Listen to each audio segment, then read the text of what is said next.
हाँ दोस्तों, मेरा नाम किशन गुप्ता है। मैं एक कैरियर काउंसलर हूँ और पिछले 7 सालों से कैरियर काउंसलिंग कर रहा हूँ। आज जो हमारा टॉपिक है वो है 12th के बाद क्या करना चाहिए। बच्चे बहुत सारे कंफ्यूज रहते हैं, हमारे पास पर डे बहुत सारा इंक्वायरी आता है कि सर क्या करूँ, मैं जेईई मेंस के लिए वेट करूँ, नीट के लिए वेट करूँ, या आगे मतलब मेरे लिए क्या बेस्ट होगा, चाहे मैथ के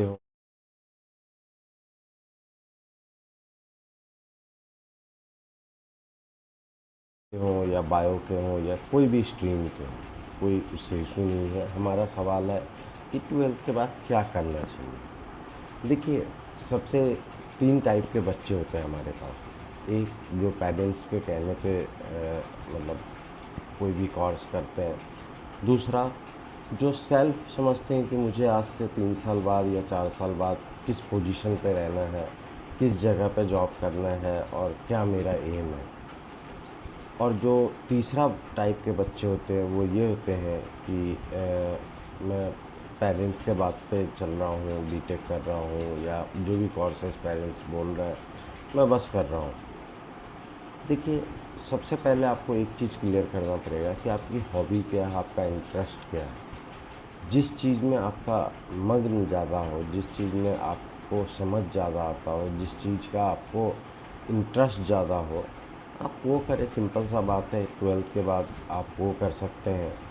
अगर आप बिहार या बंगाल से हैं तो बहुत अच्छा योजना भी नीतीश कुमार के द्वारा और ममता बनर्जी के द्वारा निकाला गया है कि अगर आप गरीब भी परिवार से हैं, आगे कोई पढ़ाई करना चाहते हैं या कुछ आप आगे एक अपना एम लेके चले हैं ताकि आप सक्सेसफुल लोग बने, 3 साल 4 साल के बाद एक अच्छी कंपनी में जॉब करें, तो वहाँ पे क्या है कि नीतीश कुमार जी भी और ममता बनर्जी भी ने अपना एक क्रेडिट कार्ड स्कीम लॉन्च किया है, जिसके अंतर्गत क्या है कि बच्चे कोई भी प्रोफेशनल डिग्री करें, उनको बिहार में 4 लाख रुपए तक और बंगाल में 10 लाख रुपए तक प्रोवाइड कराया जाएगा। जो बेस्ट कॉलेजेज होंगे, जो बिहार सरकार के योजनाओं के अंतर्गत जो कॉलेज आता है उसको फुलफ़िल करते होंगे, या तो नेक ए ग्रेड में होंगे या एनबीए या एनआईआरएफ के रैंकिंग में होंगे। तो सबसे पहले तो हमें ये डिसाइड करना है कि हमारा इंटरेस्ट किस में है। मैं अगर साइंस की बात करूँ तो साइंस बच्चे अगर मैथ हैं तो उनका पहला इंटरेस्ट होता है इंजीनियरिंग का। बच्चे मैथ रखते हैं कि कल को मैं आईआईटी जेईई का तैयारी करूँगा, एक अच्छे कॉलेज में एडमिशन लूँगा। ठीक है, बहुत बच्चों का ये सपना अधूरा हो जाता है क्योंकि आईआईटी जेईई अभी के टाइम में सबसे टफेस्ट एग्ज़ाम है। और दूसरा कि इसकी कोचिंग बहुत आसानी से नहीं होती। आपको कोटा या कोई अच्छी जगह पे रह के इसकी पढ़ाई करनी पड़ती है। 12th के बाद आपको इसके लिए मेहनत करना पड़ता है और बहुत सारे बच्चे पार्टिसिपेट करते हैं, तो रेयर ही बच्चे, कुछ ही बच्चे पास कर पाते हैं, लेकिन जिनका एम होता है वो वहाँ तक पहुँच जाते हैं। देखिए, कोई भी कॉलेज, कोई भी यूनिवर्सिटी का सिलेबस लगभग सेम ही होता है, कोई भी कोर्स हो। ठीक है, अंतर कहाँ होता है? अंतर होता है प्लेसमेंट में। और प्लेसमेंट बच्चों पे डिपेंड करता है कि आप कितने अच्छे तरीके से उस चीज़ को कवर कर पाएँ।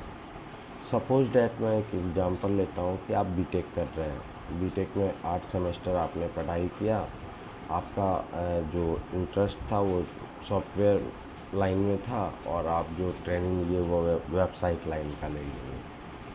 ठीक है, तो उस कंडीशन में क्या होगा कि जिस टाइम में आप प्लेसमेंट में बैठेंगे तो आप सॉफ्टवेयर में भी कच्चे हैं और वेबसाइट में भी कच्चे हैं। रिक्रूटर क्या समझता है कि बच्चों को उतना नॉलेज नहीं है। एक्चुअल में देखिए, जो हम पढ़ते हैं वो चीज़ होती नहीं है मार्केट में। हम पढ़ाई करते हैं, हम थ्योरेटिकल पेपर देते हैं, पढ़ाई करते हैं, लेकिन जो मार्केट है वो बिजनेस से चलता है।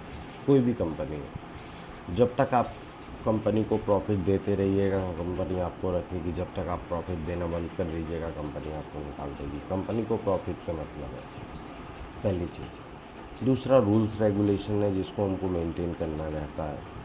सबका एम होता है कि मैं अच्छी जगह बैठ के काम करूं, सबका एम होता है कि मैं अच्छी कंपनी में जॉब करूं, सबका एम होता है कि मैं बहुत अच्छे से अच्छे पोजीशन पे रहूं आज से आने वाला 3 साल 4 साल के बाद। तो उसके लिए क्या है कि अभी अभी के टाइम में क्या है कि बच्चे नॉर्मल 10th 12th पास करते हैं, 12th के बाद बीए में या बीएससी में या बीकॉम में एडमिशन ले लेते हैं।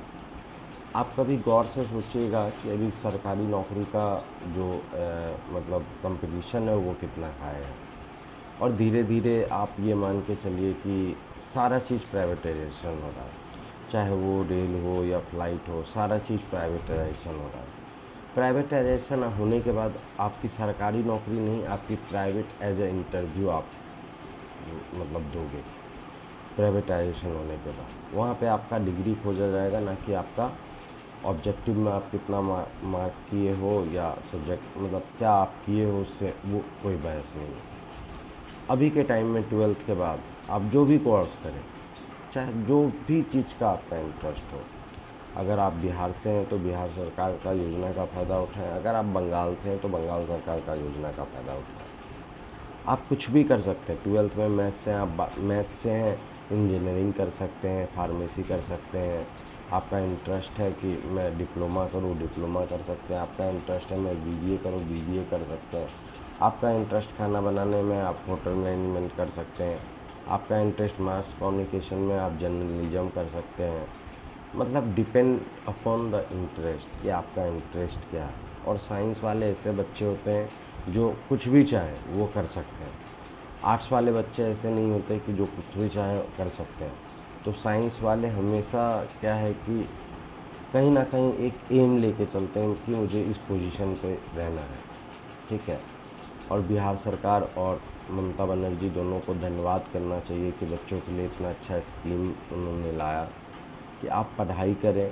पढ़ाई करने का 4 लाख रुपए तक का खर्च जो बिहार सरकार है वो उठाएगा, और ममता बनर्जी जो बंगाल सरकार है वो 10 लाख रुपए तक का उठाएगी, ठीक है। वो पेमेंट आपको तभी करना है जब आपका जॉब होगा। अगर आपका जॉब सपोज दैट कल किसी कारण से नहीं होता है तो आपको पेमेंट नहीं करना, पहला चीज़। दूसरा कि 12th के बाद आप कोई भी कोर्स ज्वाइन करते हैं, सपोज डैट आप बीबीए ज्वाइन करते हैं या बीटेक ज्वाइन करते हैं, जो भी कोर्स ज्वाइन करते हैं, तो उस कोर्स को करने के बाद आप हमेशा माइंड में मोटो ये बनाएं कि मुझे बिहार सरकार का पैसा रिटर्न करना है, क्योंकि मुझे जॉब लेना है, ठीक है।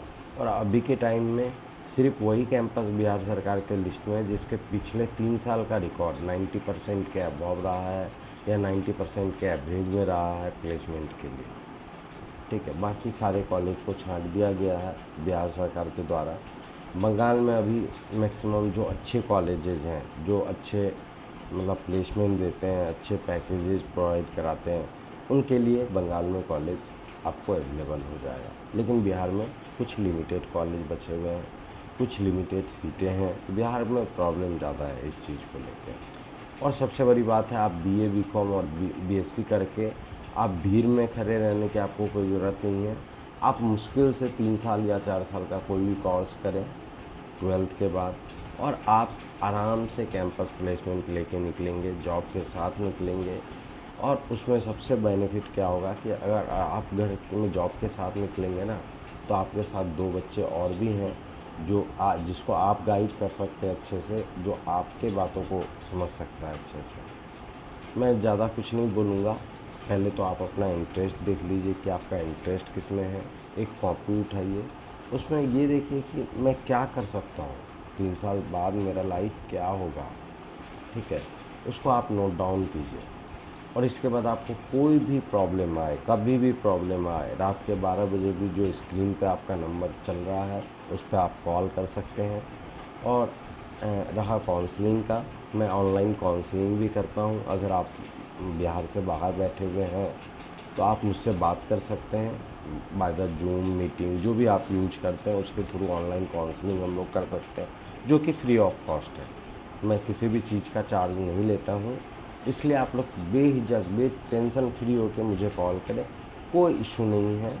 जो बिहार के बच्चे हैं उनका बहुत अच्छे कॉलेजेस जहाँ होता है ना 90% अबव, उस कॉलेज में वो एडमिशन लें, ताकि आने वाला 3 साल 4 साल के बाद उनका कैरियर एक किसी अच्छे मुकाम पे हो, ठीक है। वीडियो काफ़ी लंबा हो गया, इसके लिए मैं क्षमा चाहता हूँ। और मेरा क्लासेस है किशन क्लासेस, उसको ज़रूर ज्वाइन करें अगर आपको हमारा वीडियो अच्छा लगे तो। और मैं हर एक कोर्स के लिए वीडियो बनाऊँगा। फ़िलहाल के लिए मैं आपसे गुड नाइट कहता हूँ। आप भी आराम से सोएं, आपका दिन शुभ हो, आप अच्छे से सोचें और आप अपने जीवन में बेहतर कामयाबी को पाएँ, यही मैं कामना करता हूँ। मैं आपका किशन गुप्ता।